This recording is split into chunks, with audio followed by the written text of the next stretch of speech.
Ƙungiyar ɗalibai na garin Fatika a karamar hukumar Giwan jihar Kaduna ta gudanar da taron wayarwa ɗalibai da kai tare da janyo hankulansu kan muhimmancin ilimi. Ƙungiyar mai suna Fatika Student Union Association a Turance, ƙarƙashin jagorancin shugaban ƙungiyar Anas Mahmud Fatika, taron mai taken gina matasa na gari ta hanyoyin ilimi, shugabanci da kyakkyawar mu'amala. A yayin gabatar da taron, uban taro Dr. Hamisu Umar Fatika na Jami'ar Ahmadu Bello da ke Zaria kirayi ga ɗalibai da su guji aikata abubuwan da zai ɓata musu gobensu, musamman ɗabi'an nan ta shaye-shaye. Shaye-shaye is animalistic behavior. Abin da ya kira what? Animalistic behavior. Tunani ne ko kuma aiki ne irin da dabbobi. Dabba ne zai ce wuri ya kashi sannan an jima ya dawo wurin ya ci abinci. Ko ba haka shanu da tumaki da awaki suke yi ba? Haka shanu da awaki da tumaki suke yi? To ka je duk jam'ul ɗin da ake shan wiwi, ko na yi rantsuwa ba zan ka fara ba sai ka ga tilin kashi. Ya yi kira ga ɗalibai da su guji amfani da kafofin sada zumunta wajen cin mutuncin wani ko yin amfani da shi wajen lalata musu karatunsu. Ya shawarci ɗalibai da su yi amfani da shi wajen taimakawa karatunsu. Ya amfani da social media, let me use English wisely. Use social media wisely. Use social media wisely. Create content. Kana iya zama content creator. Ka creating content ka zama kana say the information. You can be selling information and you can make money. A lot of money is there. Ya yi kira ga ɗalibai da su guji amfani da kafofin sada zumunta wajen cin mutuncin wani ko yin amfani da shi wajen lalata musu karatunsu. Ana cin mutuncin masu mutunci, ana keke haddin masu haddi, wanda yake ba daidai ba ne. Kar ka shiga cikin cin mutuncin masu mutunci ko kuma masu yaɗa jita-jita da ƙarya. In dokokin da Najeriya take shirin yi akan haka suka tabbata, yana iya jawo mutum ɗauri na tsawon shekaru ko tara ko wani abu da dai doka ta tanazar. Shi ma a nasa ɓangaren, Farfesa Sani Yusuf Usman Fatika na Jami'ar Jihar Kaduna Kasu, wanda ya samu wakilcin Malam Salmanu Fatika, shi ma ya ƙara jaddada muhimmancin ilimi da kiyaye sa wajen mai da hankali a makaranta don samun ilimi mai inganci. Ya kuma nuna takaicinsa ta yace ilimi ya lalace a yau, inda yara ba sa son mai da hankali a makaranta tare da ɗaukar ɗabi'an nan ta biyan kuɗi a rubuta musu jarabawa. Na alakanta wannan duba da canjin tsari da aka samu na final examination na SSC, wanda da idan za ka yi jarabawa in Allah ya sa ko a kujeru na bayan kama ba zai tsaya kusa da kai ba, za a sa wani a baya, kowa zai defendin da kanshi. Abin isa public ba wani abun tsoron fara bane, abin ya zama public issue. Za a kawo takarda sai dai ɗalibi ya kwafe, to wannan shi ke sa raunin karatu. Za ka lokacin da ɗan SS1 abin da ya kamata ce ya sani ka zo ka duba shi babu shi, ba don kuma saboda wasu suna la'akari da ko su zo makaranta ko ba su zo makaranta ba za su iya yi wasu jarabawa, amma zaɓu akwai inda ma za ka ce me kake so, A kake so ko B, saboda an san ba wani abu ba ne.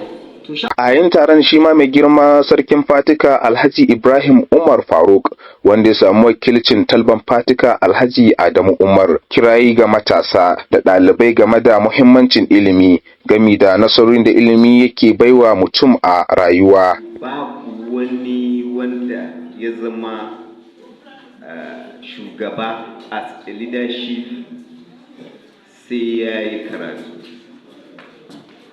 Babu wani gabata da ke tabbata sai mutum ya san abin da yake yi. Wanda aka ce ya san abin da yake yi, to za ka samu ya yi ilimi ne.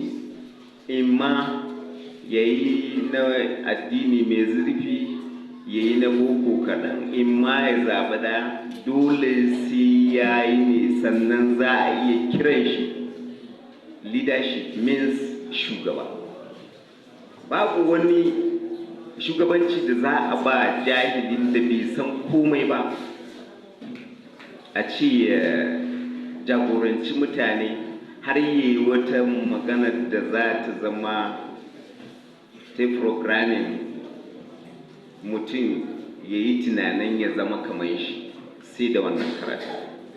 Taron ya samu halartar shugaban ƙungiyar likitoci reshen jihar Kaduna, Dr. Umar Ibrahim, wanda ya samu wakilcin Dr. Abdullahi Uwaisu Fatika na asibitin koyarwa na Jami'ar Ahmadu Bello da ke Zaria. Shi ma ya baiwa ɗaliban shawarwari da irin matakan da za su bi wajen cimma nasarori a karatunsu. Wanda duk abin da kake so kai dole sai wani ya rike ka ya nuna maka. Ina so in zama likita ne. Wace hanya yake bi don a zama likita? Me da me yafi kamata in yi? Dole sai an gaya maka ga hanyar da zaka bi. In ba haka ba za a barka ne kai ta damban kuma ba za ka kai inda ake so ba. Kuma duk wanda yake kusa da kai shi ne zai fara maka jagoranci, saboda shi ma wanda suke sama da su suka mai jagoranci suka nuna mashi abin da ya fi dacewa. Ɗalibai da dama sun samu halartar taron sun kuma nuna kalan ƙwazon su a makaranta.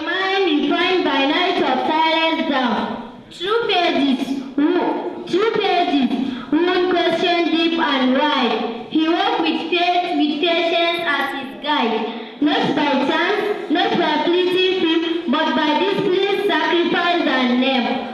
Shi ma a nasa ɓangaren shugaban ƙungiyar ya bayyana kalan nasarorin da suka samu wajen tafiyar da ƙungiyar, ya kuma bayyana kalan ƙalubalen da suka fuskanta wajen gudanar da ƙungiyar. Ranar da aka naɗa mu ranar 11 ga watan 6, a ranar ba mu tashi ba sai da muka tabbatar mun creating din extramural lesson wanda muka mai take da inclusive education.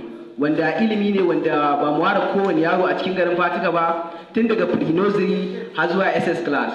Kuma wannan program din mun gode ma Allah mun yi shi tun daga watan 6, watan 7. Abu na biyu wanda muka ƙara samun nasara shine mun samu labarin cewa wasu daga wurin ɗalibai daga JSS zuwa SS Fatika sun wakilci wannan makaranta kamar sun wakilci garinmu ne. Sun je kuma sun samu nasara, sun zo a mataki na biyu, za su second position. Shi ma a matsayin wakilci na mun zo har a cikin wannan hall din da principal na jiniya da senior mun samu littattafai za su iya kai dozin 4 zuwa 5, muka rarraba ma yaran kyauta din domin mu ƙara encouraging din su. Challenge da muka samu shine gaskiya muna samun matsaloli da yawa, musamman matsalolin rashin kuɗi. Da yawan mu ɗalibai ne, muna fama da abin da za mu ci mu siya in za mu wuce makaranta. A cikin haka muke yin ƙungiyar aiki. An gabatar da kyaututtuka ga ɗaliban da suka yi nasara a gasar da aka gudanar a yayin taron. Taron ya samu halartar iyayen yara, malamai, sarakuna tare da ɗalibai a matakai daban-daban.